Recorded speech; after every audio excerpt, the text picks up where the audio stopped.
Come sit down, Gimpy. Yay, I get to be over here too. We didn't get to spend a lot of time together last week because you were very busy. But it was fun. Hey guys, so hello again. Yes, this is the same outfit I've worn in 3 videos, which I don't think guys would really notice that, but I'm going to explain why in just a minute. But I am here, obviously, on Gimpy's channel, but Gimpy's in front of the...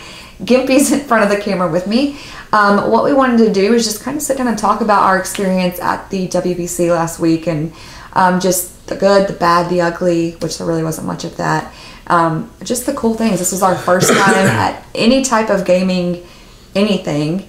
I think the only thing he's been to has been like local little tournaments for like X-Wing tournaments, stuff like that. But beyond that, this was our first like big convention, and come to find out, this is actually one of the smaller ones, and that blows my mind that they're bigger because this one was huge. Well, this is a wargaming convention, right? So, I mean, there's other stuff there besides wargaming, but it started out primarily, you know, based on wargaming. Origins, Gen Con now, stuff like that, those are massive. You know, they blow this away. I mean, there was probably, I think they said 2,000 to 3,000 people that go to this one. It's held at like this really old, which I didn't realize how old it was, ski lodge that's been built on and built on and built on top of a mountain in Pennsylvania. The Franken Lodge. It really was like the Players Aid. We met them, so hello Players Aid. And Mo and tons of other people. But just talking about the Players Aid, they were talking about their experience, and they said a very good description of the lodge, which was that it was a labyrinth, and it absolutely was. It was very hard. We were lucky that we were there for a week, so by like the 5th day, towards the end of our trip, we had really nailed down getting to the main places, but there were still some parts that we never saw. But I wasn't really expecting much. I didn't really expect that I would be participating in anything or doing anything because I am still so new. He's less than a year in, or right at a year in now, and I've only been, you know, half that time, and I don't do as many videos. No, I think I'm more than that. No, I think you started around this time last year, so I think you're right at a year, maybe a little over, but right around a year you've been doing it. So I started not long after we moved in here, so it's been 2 years. No, you've not been 2 years. It's only been about a year, I would say. A little over a year, maybe. My memory's shit. We'll look up. We can look up, see when I started my channel. You want to take bets? Because I think it's been about a year, maybe a year and a half tops. I'll bet something. Anyways, so my goal in going was to just get away and take the kids, have fun. We brought my little brother with us to kind of have fun with my kids and just to help me with the kids when Nate was busy. But I didn't really think I would be doing anything or participating in anything, and I actually did get to do a couple of really cool things that I feel like so honored, and also shocked that I feel honored because I never have been into this. It's never been something that's been passionate for me. Like, I've never had like a huge passion for it, but honestly, after meeting some of the people we met, and I'm sure you agree, it just makes you want to do better and be more involved in it, because it is like this community and a family, and everyone knows everyone, and it just makes you want to get in there. I got to interject there because we were both a little nervous when we got there because, and I've talked about this with other people, when you do something like YouTube like this, and you talk a lot, and people get used to hearing your voice or seeing you. I mean, now you guys are seeing me because I've been on a lot more, but everyone's seen her. And the funny part is everyone feels like they know you because they've seen you so much. So they'll go, hey, you know, what's up? But yeah. We were both nervous about that because everyone wanted to come talk to us. And we actually got a kick out of it because you're kind of like this, you know, very, very minor nothing celebrities who... I know that, like, we're no big deal in the grand scheme of things. We're like the smallest little minnow in this ocean of war games. But it was cool to meet the subscribers and actually have people who came up and said, you know, they appreciated what we do and would talk to us about it. And I remember when we first got to the hotel that the L&L guys, you know, came to get us, and we went and met up where they were hanging out at. And we got there really late, by the way. Yeah, well, it took us really like 10 hours to drive there, so... As we come walking in, you know, they're all jumping up, hey, what's up? And they're saying, like, hey. Oh, hey, Gimpy's God, I've watched all your videos. I know you, you know me. And I'm going, yeah, I know you. Oh, but we were both nervous. We were both very nervous when we first got there. I think that kind of went away really after that first night because everyone was just so nice. I mean, the very first guy we met, who met us at the front desk was Darren. And so Darren, hello, if you're watching this, he helped us unload our car. He helped us take it to our room. He helped us find where the lock and load guys were. He just was incredible that first night. And we did get there. He was right though. We got tired of that walk across the damn It was. hotel. We were kind of on the opposite end of the hotel where everything was taking place, which was good and bad. We were kind of in a more secluded spot, which was good for like the kids and stuff. We weren't having traffic constantly walk past our door. But when we needed to be there, it did take kind of a long time. But it was a beautiful place. It's called Seven Springs Mountain Resort. You know, we won't really talk much about them because that's not what this video is about. We have our opinions of that, good and bad. But overall... Let me say this before I forget, because I definitely want to say it. It was great to meet all the subscribers who came up and talked to us. We had a real good time, you know, actually getting to press the flesh with some of the people who've been watching the channel and supporting us. You know, that was great. You know, we couldn't thank you guys enough because of you guys. You know, we exist and, you know, do the stuff that we do. So we really appreciate the support. And I ended up actually being right about what I had told her, that when we got there, I would get recognized because of her, not because of me. The first night we went into the game library where everybody was playing, because if you've never been before, it is technically like a tournament, and there's all these different games. You have everything. It's not technically like it technically is. It is. So you have all these different games, from war games to like, I saw people playing Say Anything and Ticket to Ride and Agricola, and every game you can think of, they literally have a library set up. It's open 24/7 where people will bring their own personal games, and you can go up and sign a game out and play it, and it's open 24/7. So when we went up there the first time, a man and his wife, and I am so sorry I met so many people, I don't remember his name. Do you remember his name?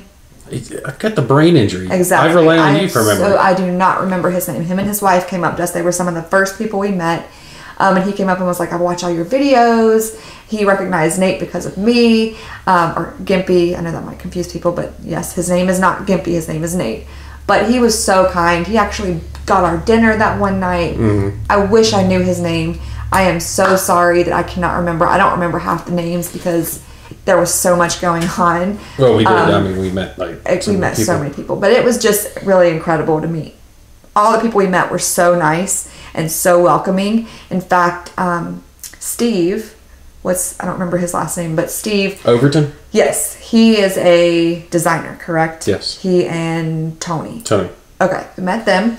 Nate kind of got to hang out with them and see some of the stuff that they have in the works, and so that was really cool for him. But he was amazing. Steve messaged me and said, if you ever need anything at all, my phone rings 24/7 and I will answer it. We will be here for you guys. Like, you're part of the family now, so we got your back. And I just thought that was so cool, because I thought that Nate, even though I know how much work he's put into it, and I think he's a big deal, I know there's other people in the industry that are huge, you know, that are a bigger deal, that in the grand scheme of this genre, we're kind of just starting. And so for me, I feel like I'm in nothing. And if like anybody was going to know me or care about what I had to say to I do have to interject when you're talking about Steve and Tony.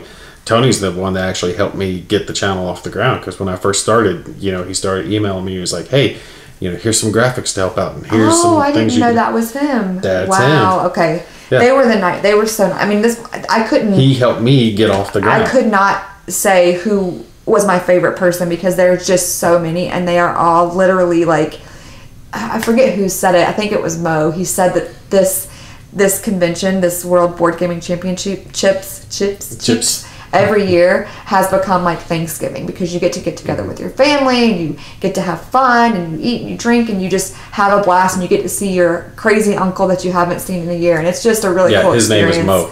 Exactly. So so we met Mo from Mo's Game Table.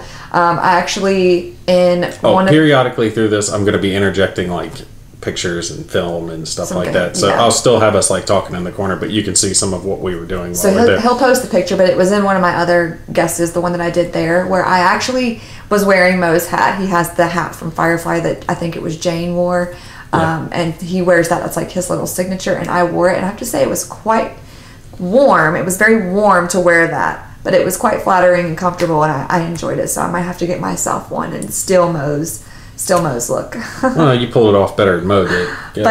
I gotta say, I'll finish my little spiel because I'll talk for hours, but I had a blast. I got to meet so many people, and I think my top experience And it's hard to pick a top because there were so many things, and I got to do a lot with the kids and do fun things with them, and just all the meeting of all the crazy big people in this industry. But one of my favorites was I just happened to walk in to film my guesses, and they were on the tail end of an interview with a designer. And after they did the interview, he brought out one of his games that's still, what's it called? It's still in prototype. It's still in prototype. It was like his own personal copy that he had put together. And I got to Don't say any it. specifics. I'm not. But I got to play it. He brought it out just to show, and it just kind of happened where he just kind of handed out the pieces, and we just started playing it. I loved it, and you know who you are if you see this. Loved it. Definitely want to see it published. Definitely want to help make that happen, because it really was a really cool game. And that, when we left, I said to Nate, I know that I'm not super knowledgeable in this industry. I don't know who certain people are or what kind of a big deal they are in the industry, but I could appreciate how big of a deal that was, because I am huge. I like makeup, so I kind of compared it to if a makeup company had a palette they were coming out with that they hadn't let anyone else see yet, but they let me test it out, and they were asking for my opinions and showing me from the person who made it how to play it and their reasoning why they chose what they chose. And it was a huge deal, and I felt, especially me being so bottom of the barrel when it comes to this, so honored to be able to do that. And that was probably like the most mind-blowing experience there, because I just was not expecting to be a part of that, let alone for it to mean as much as it did to me. Yeah, she was talking about it for days afterwards. She's like, that was just so cool. I got to see it before, see the scene behind the scene. And yeah, so I got to look and behind the curtain like the Wizard of Oz, and he joked that it was just a shower curtain, but it was still seeing behind then. It was really cool. But I mean, we had so many, that same designer. I actually watched Nate and Mo and a few of David from Lock and Load and Darren. It was Darren's son, and I think it was David's son as well. They sat down one night to play, Atlantic are we allowed to Storm. say the name? Okay, Yeah. Atlantic Storm. It released there. Okay, it released there. It was, I think it's like a re-release, like an Admiral's edition. So it's like got some changes and some new things to it. And we went up there, we were going to play a game, and then they said, hey, we're going to teach you how to play this game. Do you want to sit down? Of course, I said, go play that. We can play games any other time. He's like, well, stay with me. I said, I'll stay for a few minutes, but I'm tired. I don't like war games. Like, I don't like to watch them. For me, I hit a certain point at night, and you try to teach me something, I'm going to glaze over. So I knew I was going to be sitting there like... It's about a certain time at night. All the time of ever. I thought I would be sitting there bored out of my mind. And I have to say that when we went to bed, it was because he said, I'm tired, let's go to bed. Because I was enjoying it. And it was a game that I told him, buy it, I want to play it. And it's a war game. It's like a card-based war game. And it actually looks like something... Like I said, it could be There's my another stepping one there stone. that I didn't get a chance to play that you would probably like too. What? Can't think of the name. It was the only one by Lock and Load that I just didn't get around to getting to with everything else that was going on. It's similar to Upfront. I'll have to tell you later. He'll remember and I'll post get a picture copy. of whatever it but is here. it's similar to that. It's a card-based war game. And it's got It just the looks numbers so and cool, and chips on it. that was fun and surprising because everyone, well, not everyone, Nate and I both thought that I would sit for a few minutes and bounce. And even Mo from Mo's Game Table will tell you that I was not ready to go. I wanted to continue watching because I was actually learning a little bit. I wouldn't know how to play, but I knew the general gist of it, that it was a card game, and it really, really intrigued me. So those were some of my favorites. Got you a copy coming, don't worry. I gotta say, if you ever get a chance to go to the WBC, I would. The people there are great. Let's say the war gamers, the gamers there are great, and everybody's friendly. Like, all the people there associated with the convention are great. Yeah. Let's just say that some of the people who worked there, we had less than.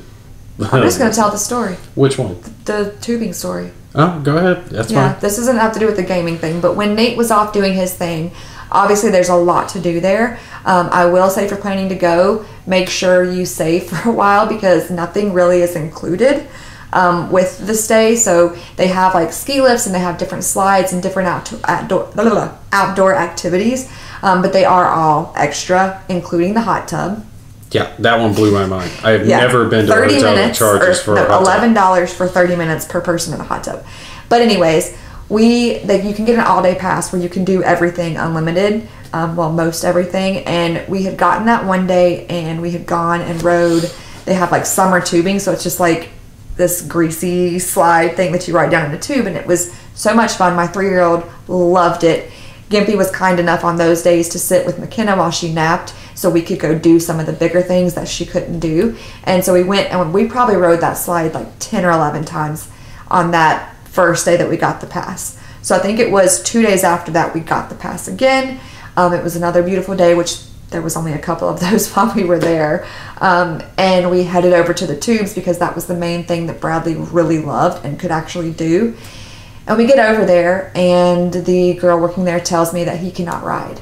And I said, what are you talking about? We rode it the other day. He was above the dog's And she said, well, he has to be taller than the dog's head. There's a little dog, you know how they measure you at the fair.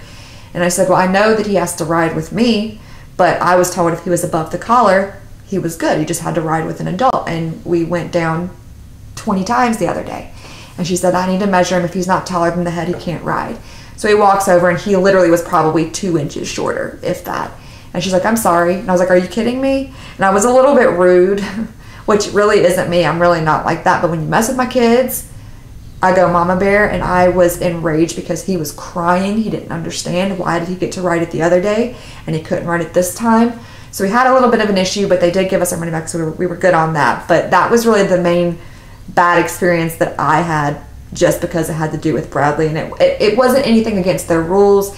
Technically, he shouldn't have been able to ride it the first day. So if I'm going to be mad at anyone, it should be those first guys who let him go on it when he shouldn't have been able to. Well, at least you got a day of fun. But we did have fun. But there's a lot of stuff to do there. So if you're going, definitely bring your family. Yeah, you can bring your family. You can have a good time. All ages. There was a whole like floor that had different rooms where young kids were playing different tournaments, and there's just always something going on.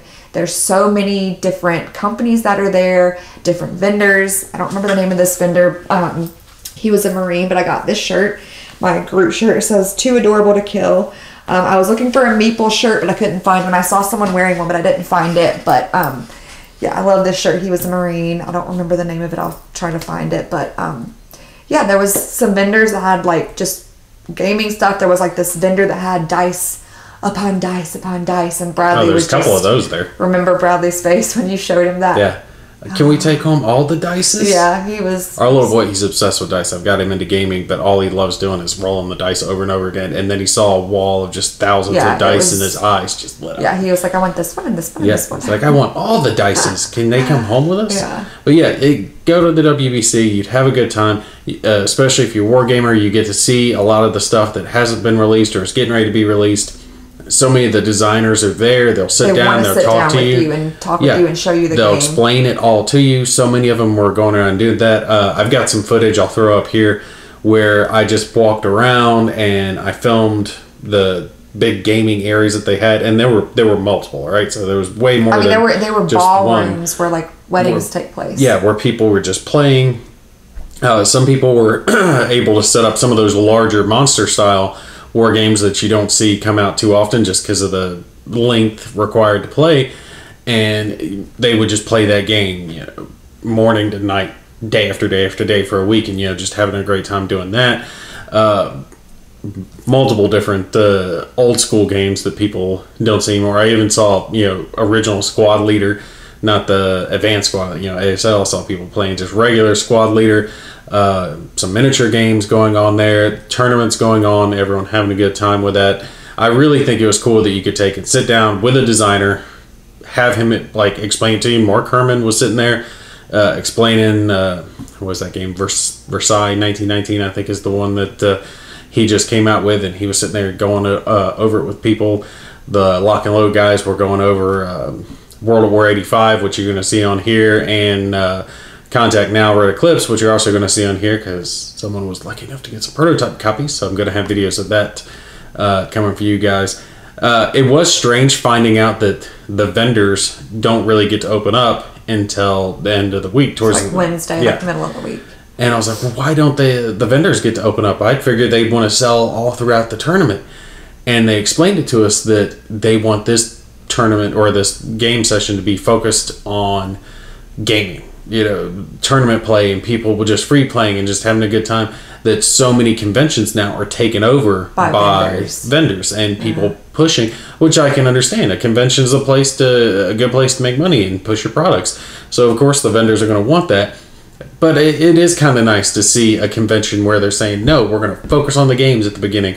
We're going to have because that's why these things started, right? Yeah. They started so people could come together. It started because a group of people got together at some point and just started gaming, and then more and more people came, and it built up to what it is today for all the different tournaments. Yeah, it was cool. There was some other things that were like, wow, they're doing this. Like I said, the game library was really cool because it was literally A to Z alphabetical order. Oh, you're talking about where you could just check out a game? Yeah, in the like main gaming area. It was open 24/7, and literally every type of game you could think of, and you just sign it out. You have like a badge, and you write your badge number down. It's really fun, and they have these cool little like tripod-y looking signs. So if someone wants to play a game but they don't have someone to play with, they can grab the game, go sit at the table, and they can set this little sign up, and they have all different ones that say like, players looking for someone needed. to play who knows how to play, or I don't know how to play this, let's learn together, and all the different things. So that's cool. And then they also had this auction, which we didn't really get to see. We kind of missed that, but we were kind of explained it a little bit, which is basically they set up these games and you could buy them at any point during the auction, but every like hour they would drop in their price. Well, that wasn't the auction. That was like the free buy area. So what they had is a whole room set up with a whole bunch of different games set out on the table. And she's right, they were time based. So you couldn't charge more than a certain price. I think it was like $30, putting the game on the table. And if someone got it, they'd pick it up, go check it out. But if it wasn't bought by, let's say it opened up at 12, if it wasn't bought by 1, the price went down a little bit. And then if it wasn't bought by 2, it went down a little bit more. So it could get to a lower price, but the longer you waited, the less and there were some rare items there. There was a line for that thing, and I didn't realize what it was. And if I had known, I would have jumped the hell all over that. And I'm kind of kicking myself now because I actually did see a few things that I wanted there in that area. And I was like, no, we've got other stuff coming up. I'm not going to spend the money on it. We've got the move coming up, and I got to focus for the kids. So I was like, I can't spend money on Gimpy. I got to spend it towards other things. But I'm good. I did get a lot of prototype stuff that I was able to bring home with me. But on top of that, they had a regular auction. Like a live auction. Yeah. With the guy up there going, 3, 2, 1,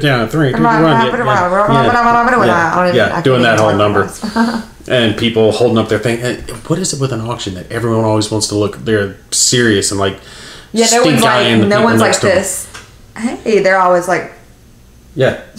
Every one of them scowl on their face, holding it up like, yeah, I'm gonna get that but that's train ticket to ride game, and I'm gonna get it for $10. We walked in as it was going on, but we didn't know exactly, and we had the kids with us, so we didn't want to stay and be loud. But they were up on the stage, and they were calling it out, and there was so many people in there for that. I mean, there was a lot of people, but it was, I would say, overall for our first time there, great experience. So amazing. I want to say a special thank you to David Heath from Lock and Load, and Darren, all the guys with Lock and Load, but especially David for inviting us and for making sure we were taken care of. He was absolutely just incredible. I just instantly felt like I was part of the group, even though we're pretty much the newest ones there. Mo was incredible. He was so easy to talk to, a little goofy, but that's okay. That's why we like him so much. But it was a lot of fun.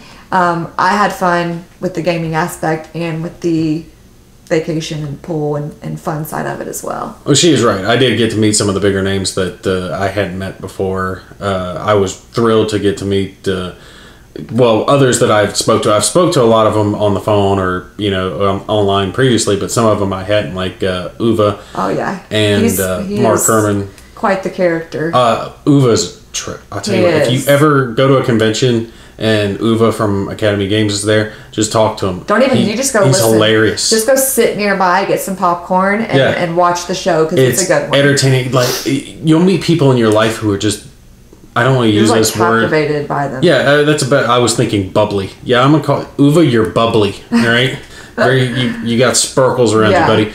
But entertaining as hell. Like, just great guy to just sit there and talk to. Hilarious. You love listening to everything coming out of his mouth. When he gets a little buzzed. We saw that in the round he occasionally switch over to German. You'll see that too. At one point, He's so good at English that I didn't even know. I wouldn't even know unless he told you, German. Then he starts slipping in, like right in there, and you're like, what the hell is he talking about? And then he's like, what are you talking about? You're like, you just spoke German. He's like, oh, I did? Sorry. But yeah, he was great. Honestly, everyone that we met was just amazing. And some I spent more time with than others. But I just felt lucky enough to even be like recognized and included, and in the round table they kind of give me a little shout out, and I kind of felt like, I walked out of the room like a little bit of a big head, like, ooh, I got mentioned in the round table with these big huge names. So it was quite an experience. Definitely not what I was expecting. It was exceeded my expectations, because I was truly expecting just this big room of just people playing boring games, and me just walking in and being like, ugh, and no one really caring, like, move aside. And it was not like that. There were women, there were men, there were children, all different ages, all different walks of life. It really, you couldn't say it was. Oh, you weren't there that one time. It was like everyone. 11-year-old kid beat Steve at his own game, and he was chuckling about it. It was just fun. It's really. I mean, there are families that come, and everyone in the family participates. So if you're definitely, even if it's like me, where my husband's really into it and I'm just kind of into it to support him, bring your family. It's a fun place. It is kind of out in the middle of nowhere, so bring the food and bring things, but there are plenty of things to do there. Restaurants and ice cream shops, and the views are gorgeous. It's just don't go up there. Don't go up there expecting it to be hot in July, because I think we had maybe 2 days of actual heat, and the rest of the time it was cool and warm. Well, you can see why damn Yankees don't need to buy central air. We can't live without central air here in the South, but up there it really wasn't that bad. The day that we ended up in Deliverance, it was raining and like 60 degrees, and there's gunshots literally going off in the distance, because it's in the mountains and there's like a firing range nearby. But the comedy of it all was that we were going to see this abandoned airport that we were told had amazing views. And we couldn't find it. The bottom fell out. We were following the GPS. It literally just says, okay, you've arrived, and drops us in the middle of a dirt road, talking a 1-lane dirt road up the top of the mountain, no houses. We hadn't seen houses in miles.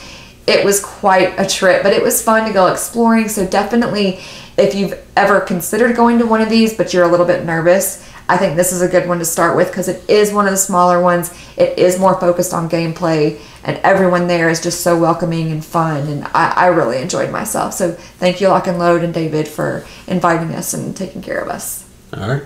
Well, I think that's going to be it for us. We've rambled enough for you guys. Sorry. We just wanted to take and let you know how our trip went and show you guys some of the cool stuff that we got to do there. Thank you guys for making it possible, because if we didn't have viewers, then we probably, we wouldn't have been there. So thank you. But stay tuned. I am going to have a lot of videos from the conference, and from stuff that I brought home from the conference to show to you guys. A lot of exciting stuff. I am like so giddy to get it all to the table. He's excited to show you all the things he got there and all the cool things he got his hands on. And I'm excited because I want to be more. I want to do more than just guesses videos, because like I said, meeting the amazing people that are in the industry just makes you want to be more a part of it. Well, if you learn too much, you can't do the guesses videos anymore. I'll keep it guesses with the war games, but I want to do like a Gimpys Gals top 5 of like, in our collection, what are my 5 favorite games, and do some playthroughs of games that I like, and also offer wives of board gamers or partners of war gamers some ideas for like birthday presents or games that he likes that you could get for your partner or husband or whatever for birthdays or Christmas. So you're going to be showing people your Uno collection and Rummy Cube and... Yeah, I don't play that. I think I play pretty... No, you do. She has a good collection of actual real games. Yeah. But all right, we're going to cut it here because we'll ramble on forever if we don't. Yeah. We appreciate you guys watching. Y'all take care. We'll see you in the next one. Bye.